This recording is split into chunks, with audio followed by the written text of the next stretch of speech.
আমার আজকে এখানে সভা আছে, আমি 7 দিন 8 দিন আগে বলেছিলাম।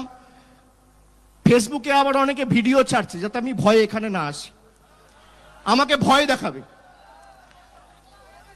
আমাকে ভাবছে হয়তো ধমকে চমকে তর্ক করে ওই দুটো এমনি তো জোকারের মতো মুখ, তারপর আবার বড় বড় কথা, আমাকে বলছে যে এলে দেখে নেবো, যদি না শুধরাও এই করব তাই করব। আরে তোর বাপকে গিয়ে বল বাড়ির 5 কিলোমিটারের মধ্যে দাঁড়িয়ে আছি, যা করার করায়। আয় আয়, হিম্মত আছে, হিম্মত আছে। এই মেদিনীপুরের মাটিতে, তোমার মাটিতে, তোমার পাড়ায়, তোমার এলাকায় দাঁড়িয়ে তোমায় চ্যালেঞ্জ ছুড়ে দিয়ে যাচ্ছে। 4 আনার নকুলদানা, তার আবার ক্যাশ মেমো, আমাকে থ্রেট দিচ্ছে। আজকে এলাম, আগামী 2 মাসের মধ্যে আরো 50 বার আসবো, জামানত বাজেয়াপ্ত করবো। কোথা দিয়ে যাচ্ছি? নেতৃত্ব নিজে নন্দীগ্রাম থেকে দাঁড়াচ্ছে। কোথা দিয়ে যাচ্ছি? যারা মেদিনীপুরের মান সম্মানকে দিল্লির বুকে বিক্রি করে দিয়েছে না, মেদিনীপুরের আবেগকে, তাদেরকে কড়ায় গন্ডায় মানুষ আগামী দিন জবাব দেবে, কাউকে কিছু করতে হবে না।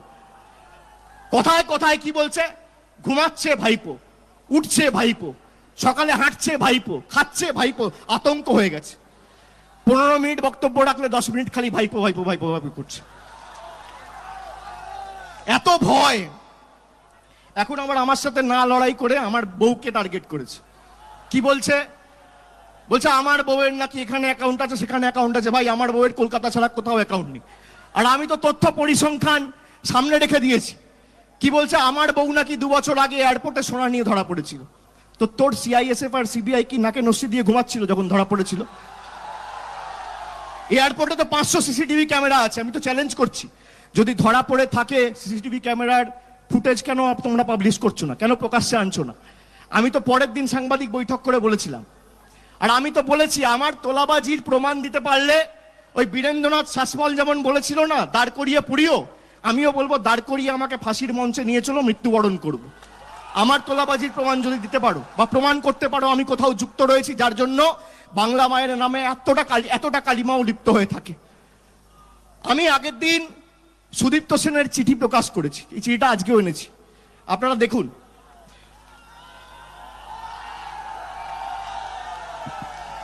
সততার প্রতিমূর্তি সাজে তো, এই দেখুন সুদীপ্ত সেনের চিঠি।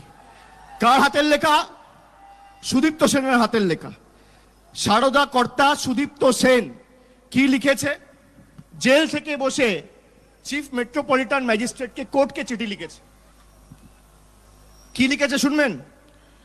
লিখেছে শুভেন্দু অধিকারী টুক 6 crore rupees.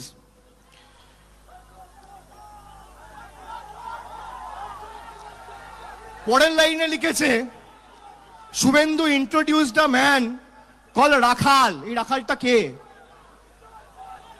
কোথায় রাখালটা কে? কোথায় গরু চড়াতো? রাখাল কে? Suvendu introduced a man name Rakhal and my vice president Somnath Dutta. Somnath Dutta কে ছিল জানেন? সারদার ভাইস প্রেসিডেন্ট। ওর সাথে আলাপ করিয়েছিল। কাঁথি কোঅপারেটিভ ব্যাংকের কোন পদে ছিল সোমনাথ দত্ত? সারদা কর্তা ফেরার হওয়ার 2 দিন আগে তাকে রেজিগনেশন দেওয়া হয়েছিল। এই জেলার মানুষকে আমি বলবো, যারা সারদায় টাকা ইনভেস্ট করে সর্বশান্ত হয়েছেন, রোজভ্যালিতে টাকা ইনভেস্ট করে সর্বশান্ত হয়েছেন, আগামী দিন বৃহত্তর আন্দোলন গড়ে তুলুন। আগামী দিন এই গদ্দারের বাড়ি ঘিরুন। সিবিআই এর উপর আস্থা রেখে আর ইডির উপর আস্থা রেখে কোনো লাভ নেই। আর কোর্টে মামলা চলছে, কোর্টে অনন্তকাল একটা মামলা চলে। যদি কেউ নিজের টাকা ফেরত চায়, আগামী দিন এই গদ্দারদের বাড়ি ঘেরাও করুন, যেন এলাকা থেকে বেরোতে না পারে। আমি সারদা, রোজভ্যালির যারা আমানতকারী আছে তাদের বলবো। এ তো সুদীপ্ত সেনের চিঠি, বলছে 6 কোটি টাকা নিয়েছে। আবার এক পাতা পরে কি লিখেছে শুনুন। লিখেছে যেদিনকে রাতে আমি ফেরার হলাম, আমি প্রথমে ইংরেজিতে বলছি যেহেতু চিঠিটা ইংরেজিতে লিখেছে। লিখেছে but they use to blackmail me. They মানে হচ্ছে রাখাল, আর একটা সাংসদ রয়েছে এখানে সে, আর একটা হচ্ছে Mir Jafar Adhikari. They use to blackmail me even before I left Suvendu, even before the night I left Suvendu came to my office and took money. মানে যেদিন রাত্রে আমি ফেরার হয়েছিলাম তার আগের দিন এসেও আমার অফিস থেকে টাকা নিয়ে গেছিল। এ সুদীপ্ত সেন লিখছে। এ সুদীপ্ত সেনের লেখা। এবং আমি আপনাকে বলছি, আমি ব্যক্তিগত আক্রমণে বিশ্বাস করি না, অনেক কিছু বলতে পারি, আগামী দিনও বলবো। বাড়িতে বয়স্ক লোক রয়েছে, মাইকের আওয়াজ যাচ্ছে, আমি চাই না কোনো রকম কোনো অঘটন ঘটুক, তাদের সুস্থতা কামনা করছি, দীর্ঘায়ু কামনা করছি। আগামী দিন আমি খুলবো, একদিনে সবকিছু দিয়ে দিই না, বদ্ধ জমাবে, নিতে পারবেন। এই যে হলদিয়ায় এক্সাইড কোম্পানি কন্ট্রাকচুয়াল কত লক্ষ টাকা করে নিয়ে কাকে চাকরি দেওয়া হয়েছে আমার কাছে তথ্য আছে। ভুল বলছি? ভুল বলছি? এখানে যাদেরকে চাকরি দিয়েছে কার থেকে কত টাকা নিয়ে, কত লক্ষ টাকা নিয়ে, কটা কোম্পানি খুলেছে, কোম্পানির নাম কি, ফ্রন্টম্যান কি, কোত্থেকে টেন্ডার নিয়ে গেছে, সব তথ্য পেয়ে গেছি। ঠিক টাইমে খুলে দেবো, কোনো চিন্তা নেই। আর এই যে রাখাল বলে, রাখালের সাথে এনামুল কি সম্পর্ক ছিল, মুর্শিদাবাদে কোথায় গরু চড়াতো আর কত টাকা করে মাসে নিত, তারও তথ্য আমার কাছে চলে এসছে। ঠিক টাইমে খুলে দেবো। বলে না তৃণমূল এনামুল, আচ্ছা গরু পাচারকারীদের সাথে রাখালের সম্পর্কটা কি? গোয়ালে কি গরু চড়াতে যেত রাখাল? হ্যাঁ, ভাবছো তুমি একাই চালাক আর বাকি সবাই বোকা, সবাই মূর্খ, আর উনি একাই চালাক। 6 মাস আগে যিনি বলতো বিজেপি হাটাও দেশ বাঁচাও, এখন কি বলছে তৃণমূল হাটাও। এখন কি বলছে যে রাজ্য আর কেন্দ্রে এক সরকার আনতে হবে। কেন? চুরি করতে সুবিধা হবে। হ্যাঁ, সিবিআইও লাগবে না, ইডিও লাগবে না, ওয়েস্ট বেঙ্গল পুলিশও লাগবে না, চুরি করতে সুবিধা হবে। যেমন মধ্যপ্রদেশে চুরি করে কোনো চোর ধরা পড়ে না, কেন? কেন্দ্রেও বিজেপি, রাজ্যেও বিজেপি। গুজরাটে চুরি করে কোনো চোর ধরা পড়ে না, কেন? রাজ্যেও বিজেপি। ডবল ইঞ্জিন সরকার তো। ডবল ইঞ্জিন মানে কি? একটা ইঞ্জিন সিবিআই, একটা ইঞ্জিন ইডি, এটা হচ্ছে এদের ডবল ইঞ্জিন।